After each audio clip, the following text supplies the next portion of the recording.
Thank you, everybody, for coming to the Aaron Torres Podcast YouTube page. If you could do me a quick favor, see that little subscribe button at the bottom of your screen? Go ahead, click that subscribe button. Really does help our channel grow, our audience grow, and I really do appreciate it more than you know. So click that subscribe button. Appreciate your support. Now, here's the video that you came here for. Over the last couple weeks, obviously, we're diving deeper into college hoops, but we also dive quite a bit here on the Aaron Torres Pod YouTube channel into college hoops recruiting. And there is a player, I don't know that anybody in the class of 2025, not AJ DeBonsa, not whoever, Braylon Mullins, I don't know that there's anybody that we've talked about more than Caleb Wilson, one of the few 5-stars remaining. But over the last couple days, we have gotten an interesting update on his recruitment. I've had a few of you email me, Aaron Torres podcast questions at gmail.com about it. DM me on Twitter, on Instagram saying, Torres, are you going to discuss this? So figured it's a Monday. It's a little bit slower. Let's go ahead and dive into the updates on Caleb Wilson. And transparently, if a new leader has emerged in his recruitment, what do I believe? What do I not believe? Yeah, let's go ahead and dive in.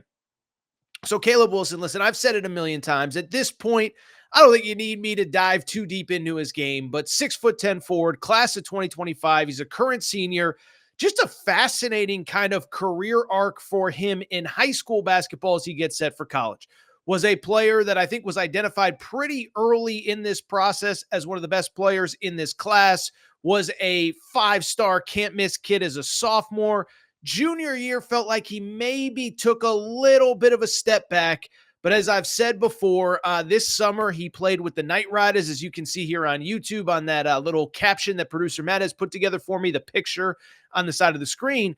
You know, he played for the Night Riders. He played with Cam and Caden Boozer over the summer. And I thought that really unlocked the best version of Caleb Wilson. He is a guy that as the star of a team can get you 18, 20, 22 points a night. But he also showed playing for what was the eventual Peach Jam champions over the summer that he was a kid that could play off the ball, could play a supporting role, a guy that could take over games, could just wear a lot of different hats for a lot of different teams. So he played with one of the best high school players in America outside himself with Cam Boozer over the summer, proved he could play a complementary role as well as a starting role. And this year for his high school team, I think he's been phenomenal. And really, I haven't had a chance to see him in person, but in the film that I've watched, I feel like he's actually taken yet another step as a player over the last couple months, playing with more confidence, more decisiveness. I just really like the way his game has progressed as he is now halfway through his senior year. Well, I bring it up because the recruitment continues, the recruitment goes on, and we have gotten yet another update. And really, it feels like we've gotten several updates pretty much in the last 3, 4, 5 weeks. Feels like every week or two, there's a new update. First of all, what was it, about a month ago, maybe right around Christmas time, maybe a little bit before Christmas, I can't even remember. Caleb Wilson did, in fact, cut his list to 5 schools. Those schools, excuse me, I'm so sorry. I'm so sorry to everybody listening. It was Kentucky, North Carolina. That was the North Carolina school I was thinking of, not the school down in Durham, but the one in Chapel Hill. But North Carolina, Kentucky, Tennessee, Central Florida, and Ohio State. And so those were his final 5, but it feels like it's really been down to those final 2 of Carolina and Kentucky. And then beyond that, I would also say this, is that even in recent weeks, we've had yet another update as he did do an interview. I forget, was it Joe Tipton? It was one of these really great recruiting experts that we have, and basically said, bottom line, I plan on committing before the end of January. We're down the home stretch of my decision-making process. And that was where we left it till about 3 or 4 days ago when the latest update happened. And boy, oh boy, did a lot of you hit me up on this one. So let's go ahead and discuss the latest. So I have said pretty much probably since about maybe September, October, I felt like Kentucky was in pole position in this recruitment. And it's for all the reasons we've discussed, his relationships with some of the guys on the team, Kentucky, Mark Pope, the system, on and on. Well, I bring it up because over the last couple of weeks, we've gotten multiple reports from multiple reporters that maybe, just maybe, North Carolina has actually regained the lead. I saw this posted on one of the Kentucky websites. And so, by the way, this is behind a paywall. I always like to say I will never take any information behind a paywall unless it's posted somewhere else. But I bring it up because on one of the Kentucky websites, Jamie Shaw from On3 wrote, quote, "While I have not placed an RPM, that's a recruiting prediction machine, just yet, based on the latest intel I have received, I am close to putting one in for the Tar Heels to ultimately land Caleb Wilson." So basically, he's saying he has not officially put in a crystal ball. That is a terminology from 24/7 Sports, but he has not put in a crystal ball for Caleb Wilson to North Carolina, but he feels pretty confident that he might in the future. Travis Branham, another guy that I like, I respect in the recruiting space at 24/7 Sports. Apparently, he is now reporting that he too believes that North Carolina could be the leader. So what is fact? What is fiction? And as of what time is it? It's about 6 p.m. Eastern time here on Monday, January 13th. What does Torres actually believe is happening? Well, let's go ahead and dive in. First off, do believe it's a two-team race, North Carolina and Kentucky. And I've said all along, I actually do think that North Carolina was in pretty good shape. Listen, whenever you take both an official visit and then an unofficial visit in a short amount of time to one school, it means that you really do like that school. And that's exactly what Caleb Wilson did in the fall with multiple visits or, over the last, 6, 7, 8 months, really since the summer circuit ended.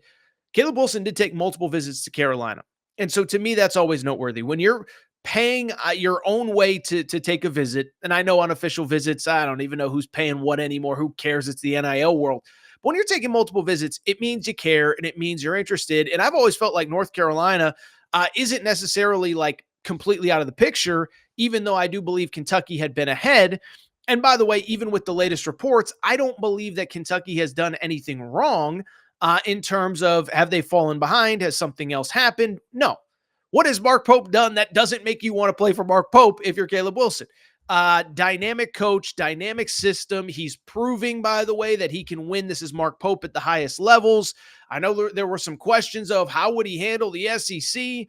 Well, it's early, but he seems to be doing just fine. As any Kentucky fan will tell you, 4 top 15 wins so far this season. Most recently, the win at Mississippi State over the weekend. So I just bring it up because I don't think North Carolina's done anything wrong. I don't think Kentucky's done anything wrong. But do I believe this report that North Carolina has taken the lead? I'll be honest, I really don't. And let me go ahead and just give some perspective on why I really feel that way. One, I've said this consistently, and I've gotten some Carolina fans that agree with me 100%. I've gotten some Carolina fans that disagree with me and say that I'm a liar and misinformation and want to put community notes on a YouTube video. But listen, I don't know that North Carolina's NIL is frankly where it needs to be to compete at the highest levels of college basketball. And I said this in one of my other recruiting videos. I can't even remember when it was. But what I've been told consistently about North Carolina is that North Carolina as an institution has really decided to pool a lot of their resources more towards football than basketball. The thought process being, this was, by the way, even before Bill Belichick got hired.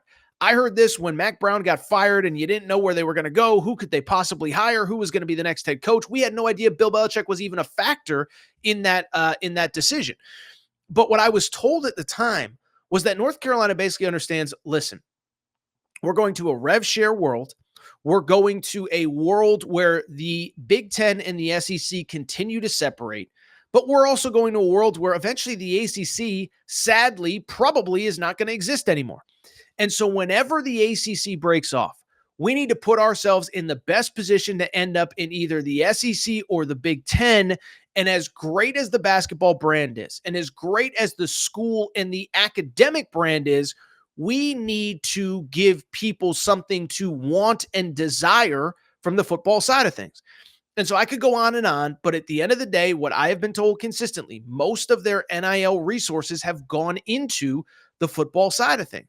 Why is that important? All you have to do is look at Carolina basketball recruiting over the last year to kind of see like there's some stuff they've struggled in recruiting. There's no other way to put it. Last year in the portal, we've talked about it before, and Carolina fans, I'm sorry for reliving and opening old wounds, but they struggled in the portal last year. They wanted Jonas Adu, couldn't get him. They wanted Cliff Omoyori, ended up at Alabama. There were a few other guys. There's a reason North Carolina right now does not have a big guy. They struck out on everybody in the portal that they wanted. Now listen, They got Van Allen Lubin late. I'm not here to criticize Van Allen Lubin, but they went after some pretty high profile kids and they could not get them. Then you look at this 2025 high school class, and I've said it a million times. Look at all the recruits that they finished top 2, top 3, but can't close the deal on. Braylon Mullins, Final 3. He ends up committing to UConn over UNC and Indiana. Jasper Johnson, Final 3. He ends up committing to Kentucky over UNC and Alabama. AJ DeBonsa, Final 7. Who knows who was number 2, but he commits to BYU. And listen, I'm not saying all of those decisions were solely NIL related. I think Jasper Johnson wanted to play at his home state school. I think Braylon Mullins wanted to play for Dan Hurley. But I bring it up to say that all you have to do is go to the AJ DeBonsa commitment. Remember that story that Matt Norlander did afterward, where basically AJ's team, his business people, whoever, basically acknowledged, like, yeah, Carolina could not come up with the funds that a lot of other schools were coming up with. And not only could they not come up with the funds, their sales pitch was use the Carolina branding, and that's where the impact will be felt. In other words, come be our Zion. This was to AJ DeBonsa a few months back. Come be our Zion. Use this Carolina platform. We'll be on TV every single game.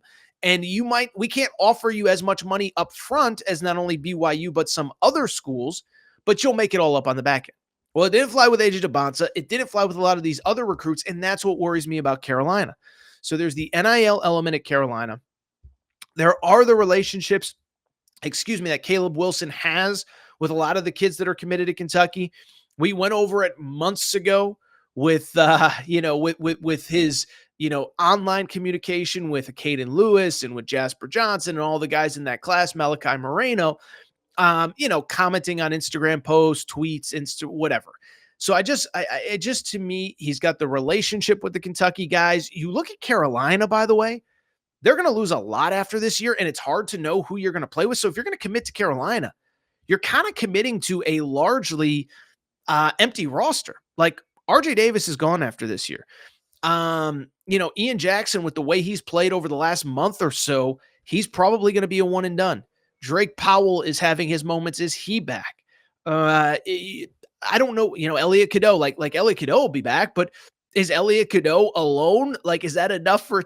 So the point I'm trying to make, you look at Carolina's roster next year versus Kentucky's. Kentucky's roster, as weird as it sounds, is largely set. They have 3 players committed and signed in Caden Lewis, in Malachi Moreno, and in Jasper Johnson. Colin Chandler will be back. Otega Owe will be back. Brandon Garrison will be back. Trent Noah will be back. Travis Perry will be back. If my math is correct there, that's like 8 scholarships already accounted for. So Kentucky's adding like maybe 1 guy next year in the portal, maybe 2, but the roster is pretty much set. So I could go on and on, but at the end of the day, I do still think Kentucky is in pole position. I think the other variable we have to consider, we have to remember, this is the NIL portal world. And remember the fact that all these kids have agents. Is part of this maybe a leverage play by the agent to get a little bit more out of Kentucky, to leak to sources and to media people that North Carolina's taking the lead, so Kentucky comes forward and gets the job done? I think that all might be a variable, but I just bring it up to say that if I was a Kentucky fan, I don't believe it's time to panic yet. I think Carolina is a great option. I believe under different circumstances, he could end up there.